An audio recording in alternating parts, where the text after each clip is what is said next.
Hello students, कैसे हैं आप सब लोग। आई होप आप लोग अच्छे होंगे। और क्लास 12 का जैसे जैसे न्यू मतलब पॉलिसी आई है कि मतलब इस तरीके से आपका पेपर होगा, जो हमारा एग्जाम पैटर्न है। तो उसमें आपको पता है टर्म 1 में एमसीक्यू क्वेश्चंस आने वाले हैं। तो एमसीक्यू क्वेश्चंस की अगर हम बात करें तो बच्चों को डाउट ये है कि सर अब एमसीक्यू क्वेश्चंस आएंगे तो हमें मतलब पेपर हार्ड मिलेगा या सिंपल मिलेगा, हमारे लिए पेपर इजी होगा पहले के कंपेयर में या हार्ड हो जाएगा। ये बहुत कॉमन डाउट आ रहा है बच्चों को। तो मैंने कहा क्यों ना आपको एक बात समझा दी जाए कि कैसे आप डिसाइड कर रहे हो कि पेपर हार्ड है या इजी है, आप कैसे इसको इजी कर सकते हो। ठीक है, ये चीजें हैं। तो पहले तो देखो, डायरेक्ट आंसर आपको नहीं मिल सकता कि हार्ड है इजी है। आपको टर्मिनोलॉजी को समझना होगा कि कैसे वो हार्ड है और कैसे वो इजी है। अगर आपको वो चीज समझ में आ गई तो आपको आई होप अब बाकी की चीजें बहुत इजीली समझ में आ जाएंगी। जैसे कि बात करें न्यू मैथडोलॉजी, तो पहला पॉइंट है न्यू मैथडोलॉजी का मतलब ये है कि जैसे अभी तक आप पढ़ाई कर रहे थे, तो मान लो आप पढ़ाई कैसे करते थे। आप सबसे पहले एनसीईआरटी सॉल्व करते थे, ठीक है, और बहुत बच्चे फिर एग्जाम्पलर सॉल्व कर लेते थे इसकी, ठीक है, या R D Sharma, R S Agarwal, ये सब लगाते थे, यही लगाते थे और प्रैक्टिस करते रहते थे। Long answer question, short answer question, सारे क्वेश्चन आप लगाते रहते थे अगर आपको अच्छे मार्क्स लाने हैं।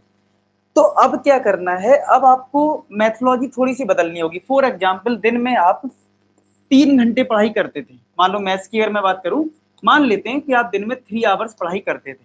आप मान लो 2 घंटे पढ़ते तो 2 घंटे मान लो, और अगर आप और कम पढ़ते तो और कम कर लो। ठीक है, इतना टिकट कम करना मत। हम फिर भी एक स्टैंडर्ड ले लेते हैं, 3 आवर्स आप पढ़ाई करते हो, उसमें आप अपनी एनसीईआरटी सॉल्व करते हो, कभी एग्जाम्पलर, कभी आर डी शर्मा, ये आप करते हो। अब आपको मैथोलॉजी कैसे चेंज करनी है। अब आपको ऐसी बस पढ़ते नहीं जाना है, मतलब कि लॉन्ग आंसर कर रहे हो, हर चीज कर रहे हो, ठीक है।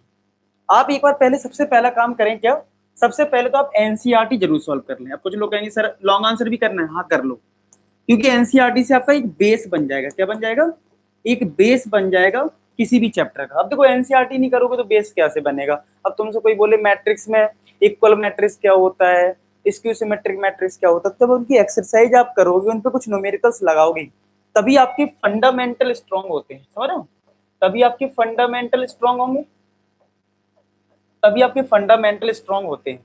तो भाई एनसीईआरटी तो आपको बेस बनाने के लिए करनी है।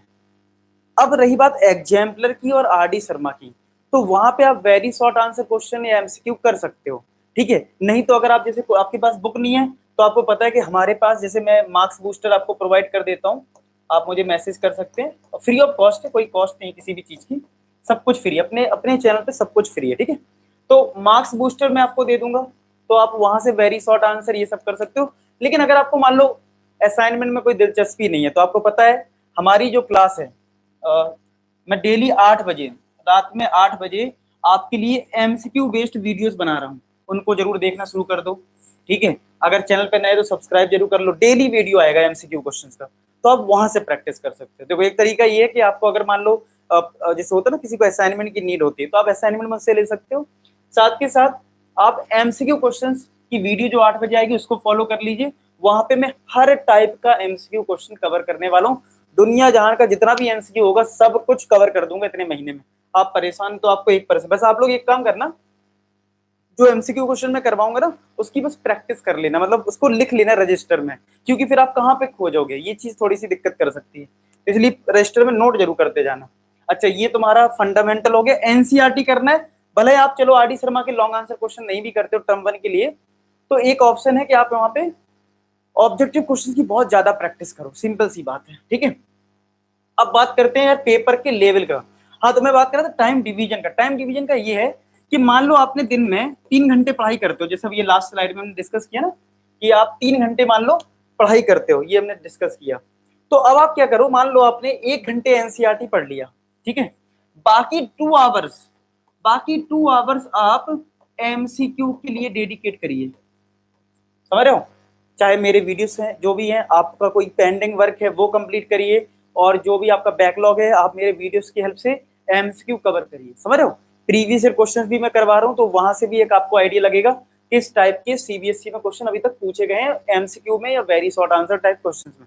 अब वेरी शॉर्ट आंसर से मतलब ये कि कोई भी very short answer question objective में कन्वर्ट किया जा सकता है, तो आपको वो तो करने ही करने हैं। तो यहाँ से आपको टाइम जो डिवीजन है, यानी आपने 1 आवर दे दिया एनसीईआरटी को, 1 आवर दे दिया एनसीईआरटी को, और 2 आवर दे दिया एमसीक्यू को। अगर आप 2 घंटे पढ़ते हो तो 1 घंटे मतलब आपने एनसीईआरटी सॉल्व करी अपनी, और 1 घंटे एमसीक्यू की प्रैक्टिस करी, ठीक है। और कितनी प्रैक्टिस करनी है वो हम किसी और वीडियो में बात कर लेंगे। अच्छा, अब बात करते हैं मेन चीज जो आपका पेपर सिंपल या हार्ड डिसाइड करेगा, ठीक है। जैसे मान लो फॉर एग्जाम्पल आपने चैप्टर रिलेशन फंक्शन कंप्लीट कर लिया, रिलेशन एंड फंक्शन कंप्लीट कर लिया, रिलेशन एंड फंक्शन कंप्लीट कर लिया मान लो, ठीक है। और आपने अच्छी खासी प्रैक्टिस भी कर ली, एमसीक्यू क्वेश्चंस भी कर लिए, एनसीईआरटी भी सॉल्व कर ली। अब तुम्हें कैसे पता चलेगा लेवल आपका क्या है?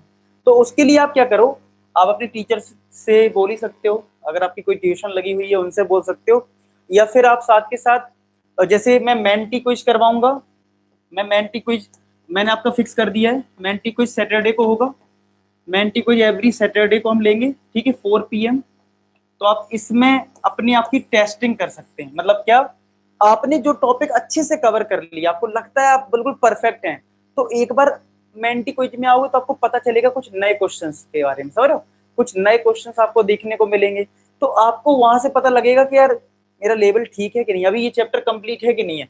अगर आपने 10 क्वेश्चन में 10 सही कर दिए तो आपके लिए पेपर आसान है, सिंपल सी बात है। यानी कि पेपर आएगा कहां से, इन्हीं टाइप के क्वेश्चन के आएगा जो मैं बनाऊंगा आपके लिए। अगर आपने 10 में से सिर्फ 5 ही क्वेश्चन सही करे, इसका मतलब आपके लिए पेपर हार्ड होने वाला है, सिंपल, समझ रहे हो। तो यहाँ पे हार्ड और इजी आपकी प्रैक्टिस पे डिपेंड करेगा। ऐसा कुछ नहीं कि पेपर देखो जब भी होता है 100 में 100 फोड़ देते हैं बच्चे और कोई 60% भी नहीं ला पाता है, तो डिपेंड करेगा आप पे।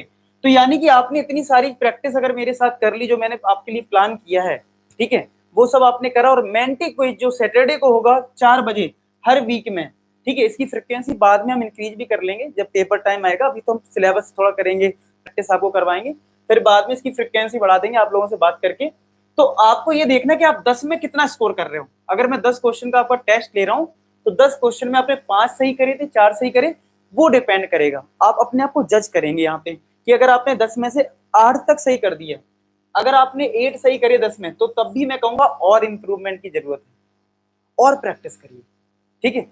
कैसे कैसे प्रैक्टिस करेंगे इस पे भी मैं एक सेपरेट वीडियो बनाऊंगा, कितने क्वेश्चन करवाऊंगा वो सारी चीज बताऊंगा।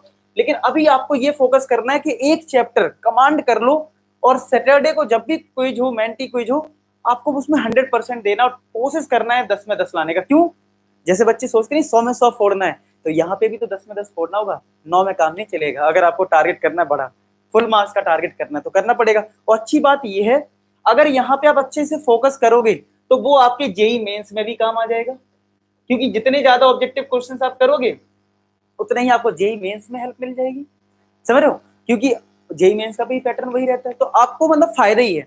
तो अब आप कॉम्पिटिटिव एग्जाम भी क्रैक कर सकते हो 12th के साथ साथ, समझ रहे हो। तो ये सारी चीजें हैं।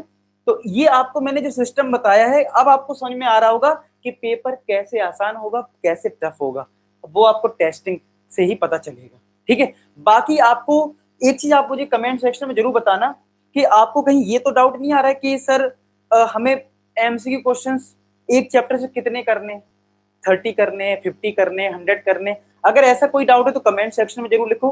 दूसरा डाउट बच्चों को ये भी आ सकता है कि सर हमें लॉन्ग आंसर की बहुत ज्यादा प्रैक्टिस करने की जरूरत है या नहीं है। अगर ये भी डाउट है तो कमेंट सेक्शन में लिखें। तो 2-3 जो आपके डाउट्स हैं वो मैं आने वाली वीडियोस में कवर कर दूंगा।